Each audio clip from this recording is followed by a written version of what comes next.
Obrigado, irmão Carlos. A graça e paz, em nome do nosso Senhor Jesus Cristo. Um prazer estar novamente aqui, de volta, enquanto o pastor Arebe e a irmã Simone se encontram em Salvador, ele pregando a igreja presbiteriana da herança reformada ou da herança da reforma? Herança reformada, ok.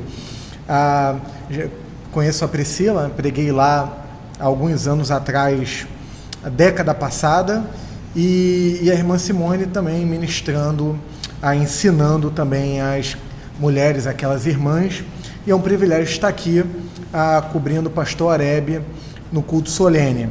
Peço aos irmãos a gentileza de abrir as escrituras no Evangelho de Marcos, capítulo de número 1.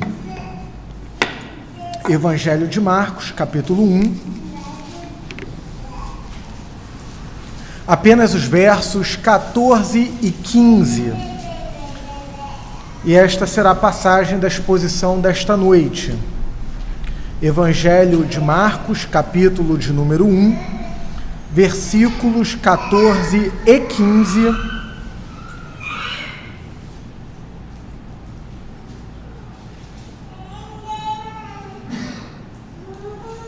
Somente estes dois.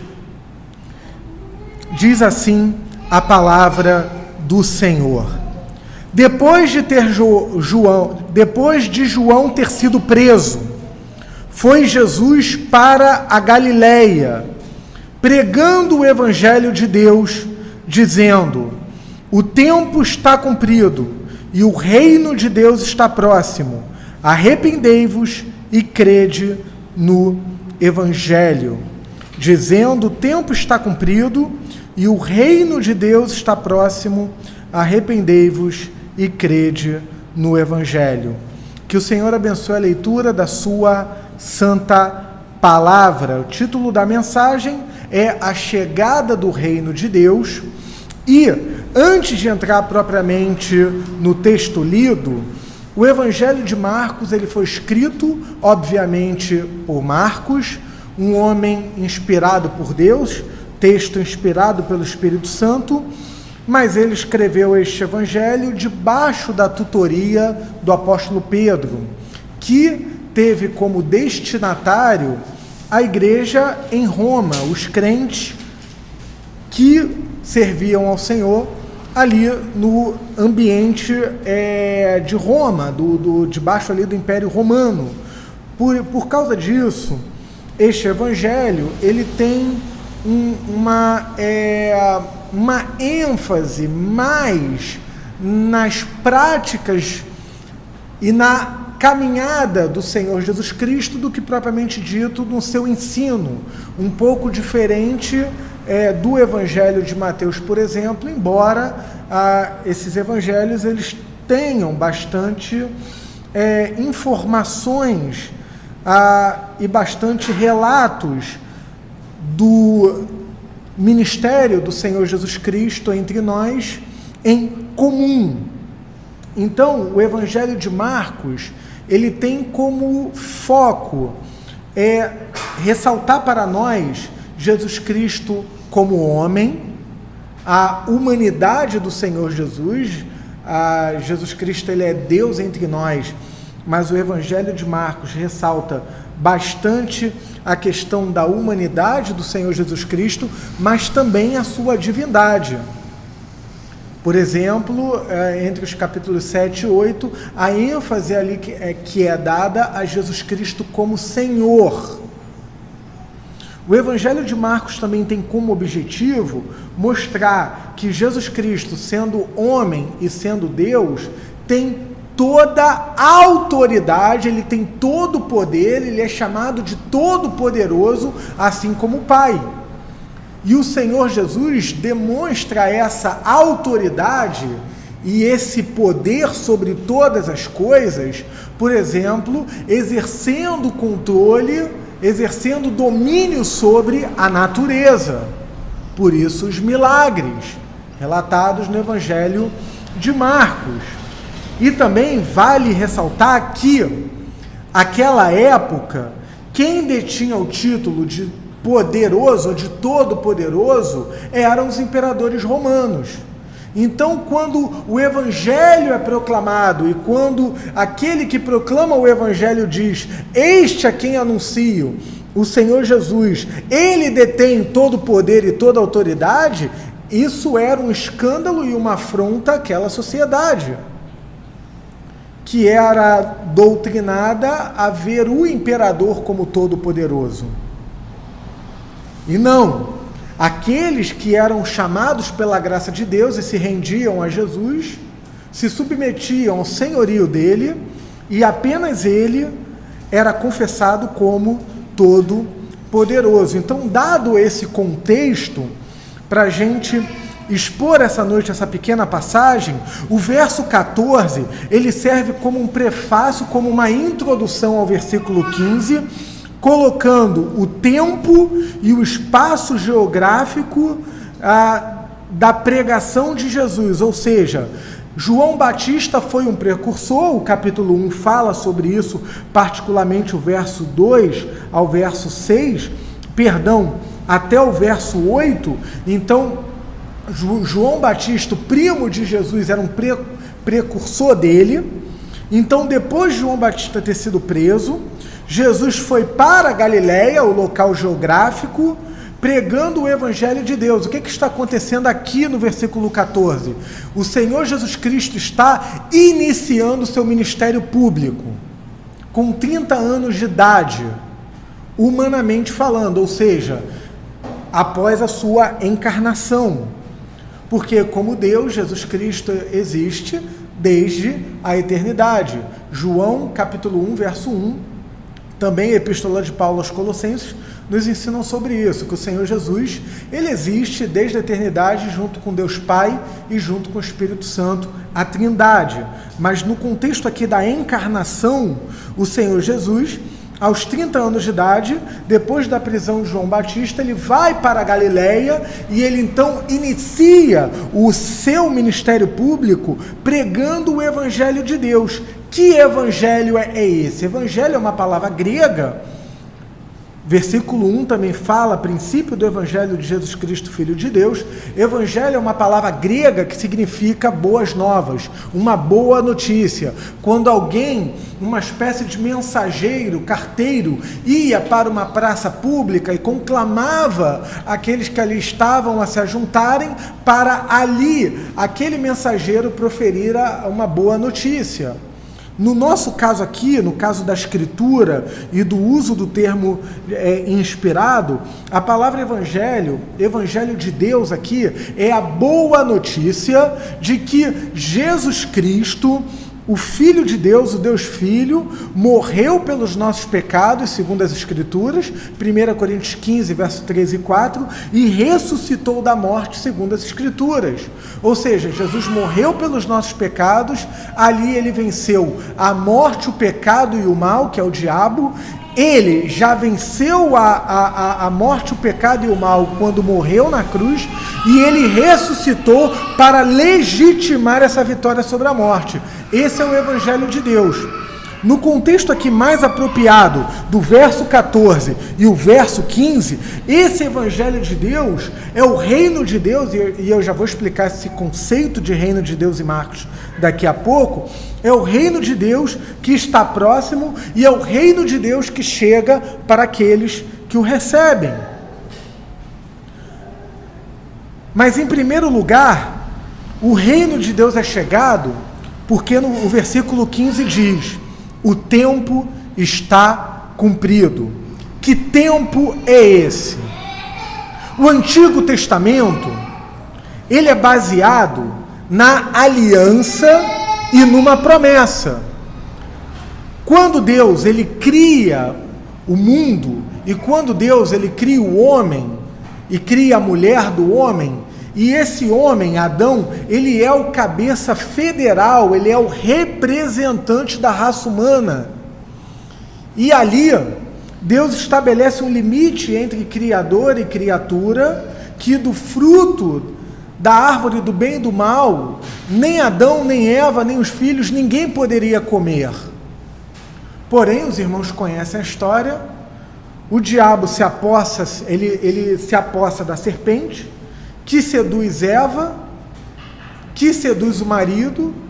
Eva come o fruto, Adão come o fruto, e então vem a tragédia cósmica, a queda. E por conta de Adão, nós temos o texto de Romanos 5, do 12 ao 18, que fala sobre isso.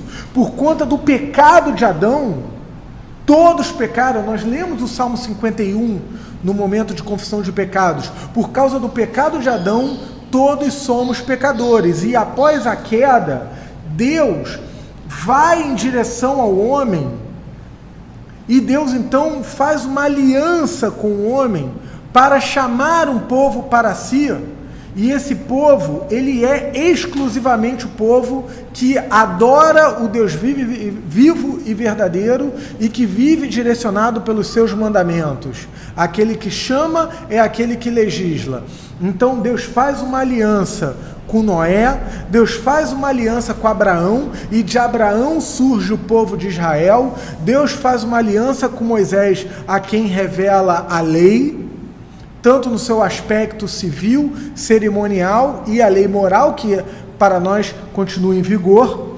A lei civil e a lei cerimonial, ela vai até a cruz de Cristo. A lei moral, que são os 10 mandamentos, para nós continua em vigor. Uma leitura atenta do Sermão do Monte, Mateus 5, 6 e 7, mostra para nós isso.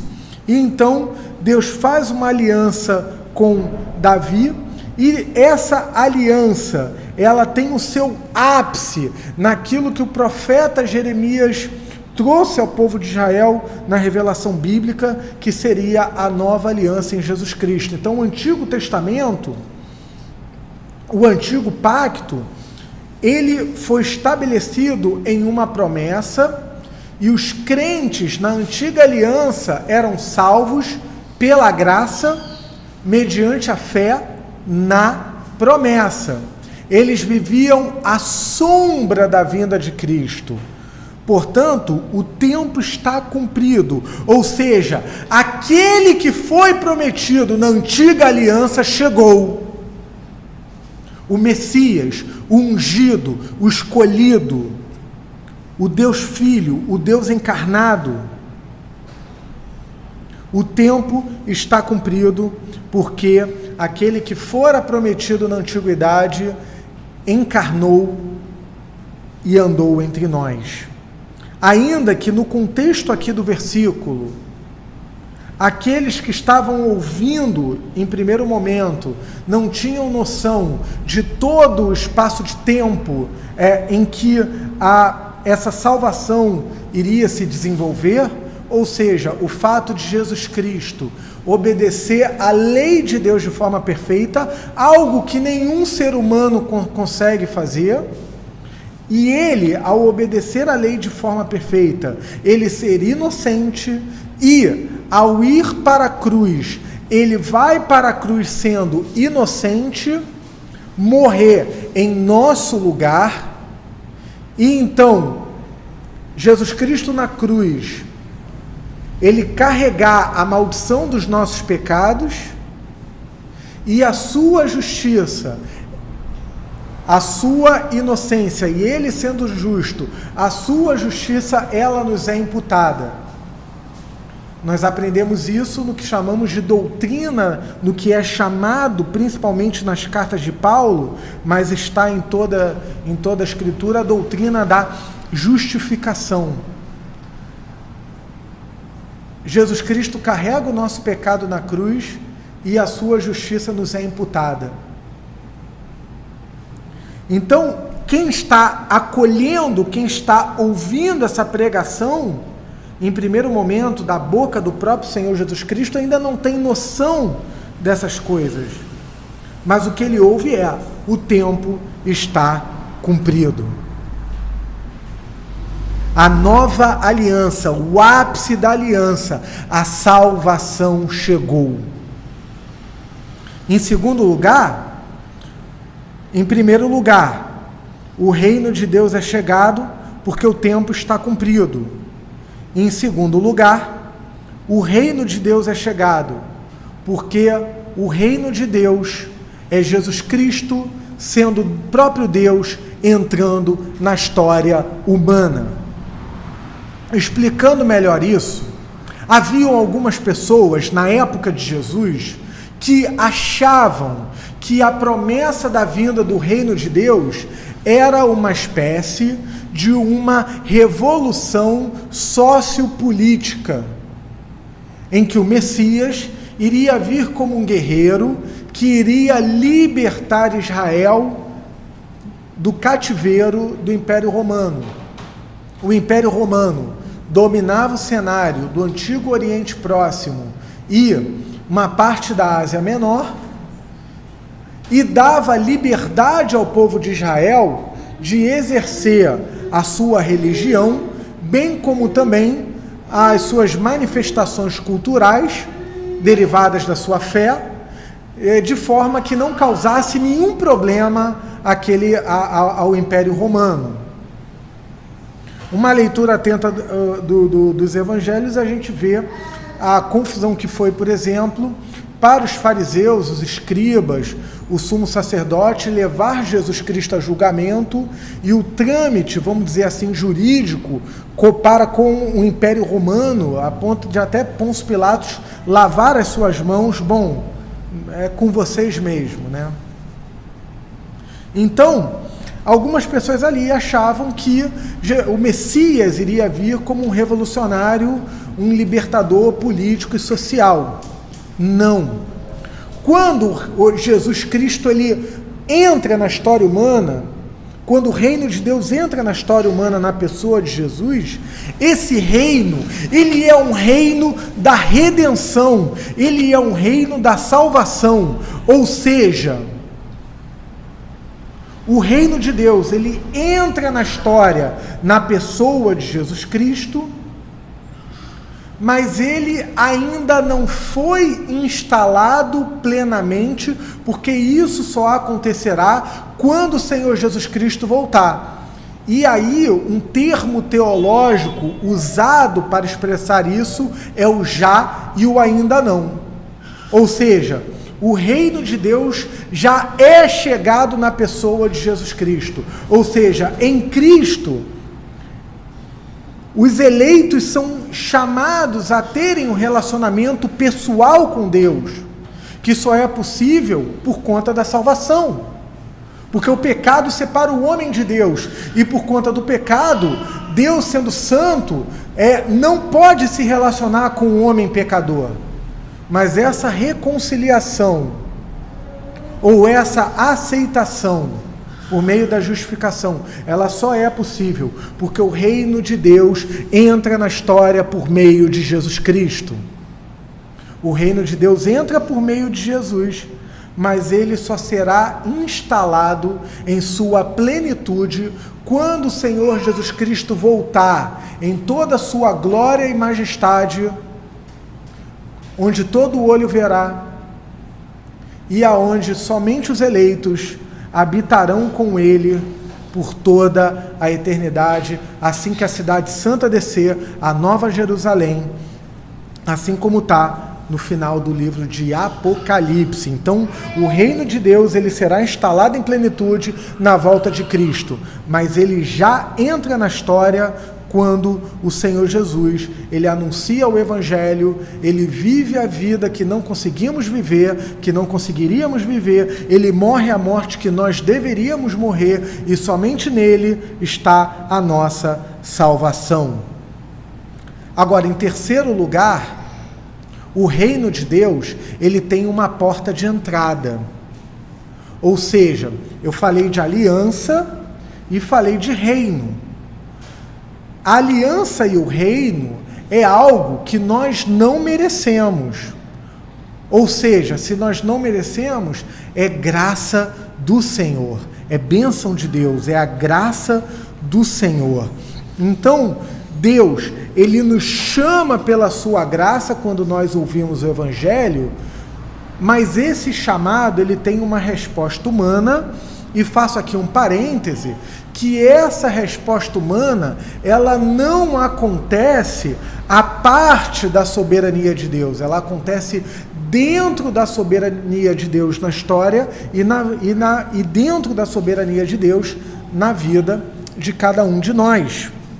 Essa resposta humana, que ela se encontra didaticamente sistematizada nas confissões reformadas, é o arrependimento e a fé no Evangelho. Então, novamente, o Evangelho é a boa notícia de que Jesus morreu pelos nossos pecados e ressuscitou. Então, Deus, Ele nos chama pela sua graça. Aqui eu preciso fazer um outro parêntese, ainda que não esteja no texto. Essa resposta humana, ela não acontece a parte da soberania de Deus, como eu falei, ela não acontece a parte da graça de Deus, e existe um aspecto que acontece da parte de Deus para conosco antes da resposta humana, que não está propriamente dito aqui no texto, mas que a gente pode falar com segurança, está em outro texto. Vou citar apenas de menção, mas os irmãos podem conferir à vontade, que é João capítulo 3, versículo 3, aonde Jesus Cristo está conversando com um religioso, com um mestre em teologia chamado Nicodemos, que não é o pastor Augusto, né? Ele está conversando com um mestre chamado Nicodemos, que vai à calada da noite à procura de Jesus para saber como ele haveria de herdar a vida eterna, e Jesus inicia falando que aquele que não nasce de novo não vê o reino de Deus. Ou seja, antes da resposta humana, isso está na Confissão de Fé de Westminster, a confissão aqui da amada Igreja Presbiteriana, está na Confissão de Fé de 1689, que é a confissão de fé que nós batistas reformados adotamos, que primeiro vem o novo nascimento.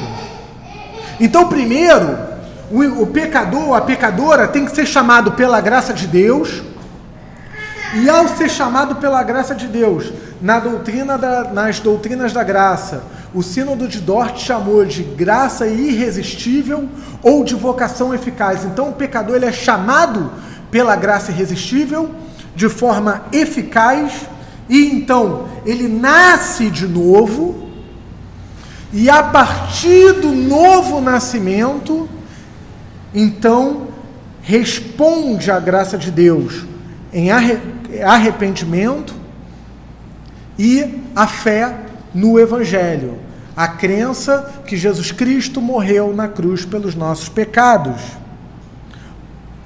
Porque não tem como, se nós acreditamos, e a Bíblia assim o diz, que o ser humano, sem Jesus Cristo, ele está morto nos seus delitos e pecados, estou usando a linguagem do apóstolo Paulo em Efésios, o ser humano se encontra morto, ele só pode reagir se Deus, assim, soprar vida nele. Então, primeiro é chamado pela graça, o novo nascimento, que também é chamado de regeneração, e então o indivíduo regenerado, aí sim, ele exerce a resposta humana. Ele se arrepende e ele crê no Evangelho. O que é o arrependimento? O arrependimento é a volta para Cristo. Ou seja, novamente a história da salvação. Deus criou o homem para viver para a sua glória em santidade perfeita. O homem quebra essa comunhão ao desobedecer o mandamento do Senhor. Então, o homem que foi criado para a glória de Deus, primeira pergunta do breve catecismo, né? Qual foi o fim que Deus criou o homem? Para amar a Deus, para glorificar a Deus e ser satisfeito nele. Um teólogo, um mestre da igreja do século IV, chamado Agostinho de Hipona, um grande teólogo, escreveu até bastante sobre a graça de Deus e sobre predestinação e sobre a natureza humana cativa ao pecado. Ele escreveu no seu clássico Confissões, fizeste-nos para ti, e o nosso coração não se aquieta enquanto em ti não encontrarmos descanso. Ou seja, o ser humano foi criado para a glória de Deus, e para ser satisfeito em Deus, mas o pecado quebra isso. Portanto, o convite do Evangelho, o chamado do Evangelho é que para o indivíduo, para o homem, voltar a ter comunhão com Deus e voltar a viver para a glória de Deus, ele tem que se arrepender dos seus pecados. Ou seja, ele está dirigindo, ele está andando, guiando a sua própria vida, de acordo com seus próprios interesses, de acordo com seus próprios propósitos egoístas e autocentrados, de acordo com os ídolos do seu próprio coração. Arrependimento, esse homem, ele volta para Deus por meio de Cristo e ele volta a viver para o propósito pelo qual ele foi criado, que é viver para a glória de Deus e ser satisfeito nele eternamente. Então isso é arrependimento, é o caminho de volta, é voltar para Cristo, é deixar os próprios propósitos de lado e viver o propósito de Deus, que está revelado no Evangelho de Cristo e nas Sagradas Escrituras. E crede no Evangelho. Crede aqui é fé, e fé vem do latim fiducia, confiança, é confiar única e exclusivamente que Jesus Cristo morreu pelos nossos pecados. Não há nenhum outro meio de salvação, não há nenhum outro caminho para Deus, não há nenhum acesso ao Deus vivo e verdadeiro, não há nenhum acesso a Deus em um relacionamento pessoal fora da fé em Jesus Cristo. Tudo mais é idolatria, é religião, tudo mais é religiosidade baseada em boas obras humanas, no sentido da tentativa idólatra humana de alcançar a Deus por meio de esforço e mérito próprio, sem a graça. O Evangelho de Jesus Cristo é ao contrário. É Deus que vem ao encontro do ser humano por meio de Jesus Cristo, salvando o ser humano da própria morte por causa do pecado. Uma ilustração clara, Gênesis capítulo 11, a Torre de Babel, seres humanos idólatras tentando construir uma torre, um andar em cima do outro, para tentar chegar a Deus por meio de esforço e mérito próprio, para tentar se igualar a Deus em majestade e glória. Isso é impossível. O próprio Senhor Jesus disse isso. Mas para Deus nada é impossível. O que é impossível ao homem, que é salvar a si próprio, é possível para Deus, e somente Ele, por meio de Jesus Cristo, pela graça, chama o homem que, nascido de novo, ele então se arrepende dos seus pecados e ele confia única e exclusivamente em Jesus Cristo para a sua salvação. Algumas aplicações e assim eu termino.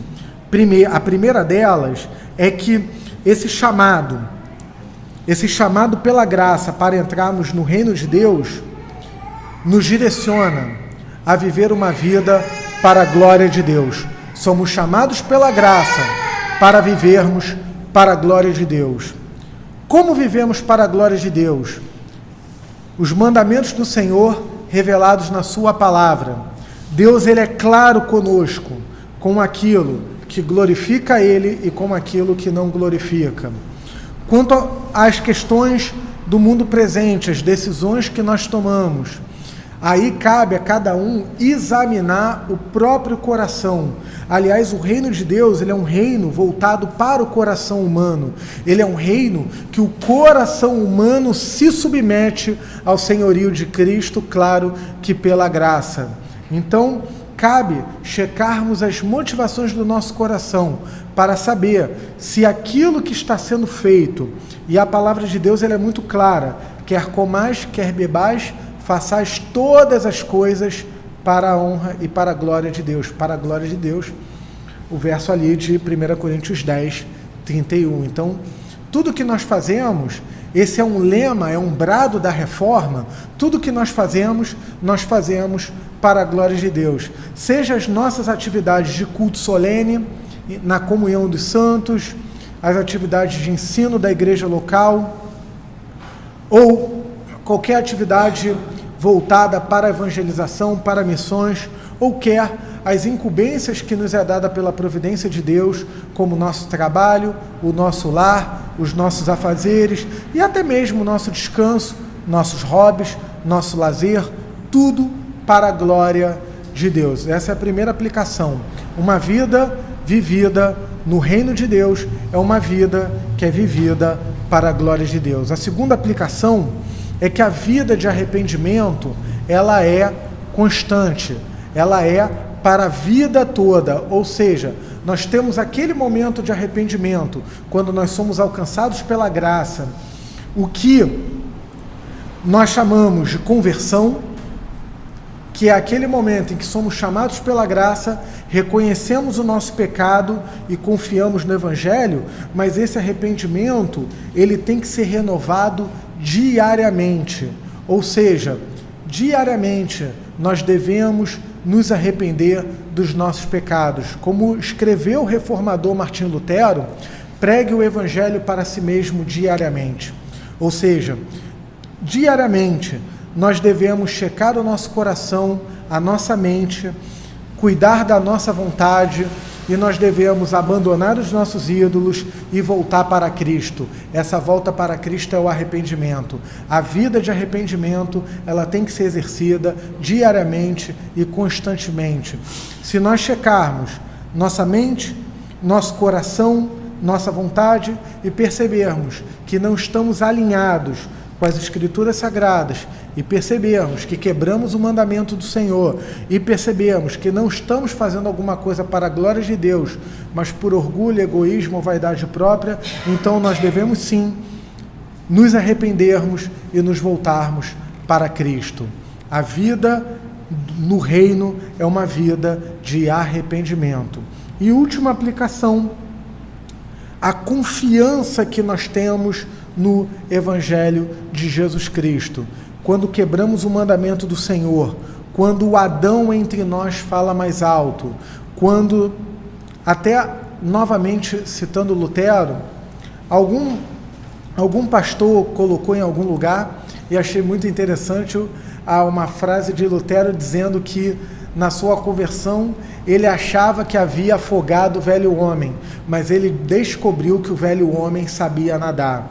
Então, quando o velho homem fala mais alto, quando os nossos desejos, as nossas paixões, o nosso egoísmo, o nosso orgulho, a nossa vaidade, quando a nossa velha natureza, quando a carne ela fala mais alto, nós, povo de Deus, eleitos de Deus, nós que fazemos parte do povo da aliança, nós só recorremos a Jesus Cristo. Ele é o nosso único mediador para a reconciliação e Ele é o nosso único intercessor. A carta aos Hebreus deixa isso muito claro para nós. Também tem a carta de 1 João, ele é o advogado que intercede por nós junto ao Pai. Então não há outro intercessor, não há outro mediador, não há outro sumo sacerdote, não há outro que foi sem pecado diante de Deus e que morreu pelos nossos pecados, sendo cordeiro sem mácula. O véu foi rasgado. Qualquer tentativa de alcançar o perdão de Deus ou de se achegar a Deus fora de Jesus Cristo é idolatria. Portanto, mesmo nós que já fomos alcançados pela graça, mesmo nós, quando pecarmos, que a gente recorra aos meios da graça do Senhor e que a gente confie, que a gente confie em Jesus Cristo. Quebrou o mandamento do Senhor, pecou, confie em Jesus, volte para Cristo, confie em Jesus Cristo, porque é só Ele que perdoa os nossos pecados. Nós lemos o Salmo 51. Salmo 51, na ordem aqui do culto solene, é um salmo de confissão de pecados, é um salmo onde Davi, ele coloca diante de Deus o seu pecado, e ele reconhece a renovação da fé, ele reconhece a graça de Deus em sua vida. A pessoa que ao quebrar o mandamento de Deus, a pessoa que ao pecar, ela corre para Cristo, é um sinal de que aquela pessoa é uma eleita do Senhor. Porque ela está exercendo o dom do arrependimento. Como é que nós sabemos se somos eleitos? Arrependimento. Se na hora em que quebramos o mandamento de Deus, ou não estamos alinhados com a sua palavra, não estamos vivendo para a sua glória, nós reconhecemos isso, nós sentimos a dor e o lamento que está no Salmo 51 pelo nosso próprio pecado, e nós corremos para Cristo com lágrimas, com o coração quebrantado diante do Senhor, porque sabemos que só em Jesus Cristo e somente nele está o perdão dos nossos pecados. Então, que possamos, amados irmãos, exercer uma vida de arrependimento e renovar a fé no Evangelho do Senhor Jesus Cristo. Essa é a vida vivida no reino de Deus, o reino da redenção, que será instalado plenamente na volta do Senhor Jesus. Que Deus vos abençoe.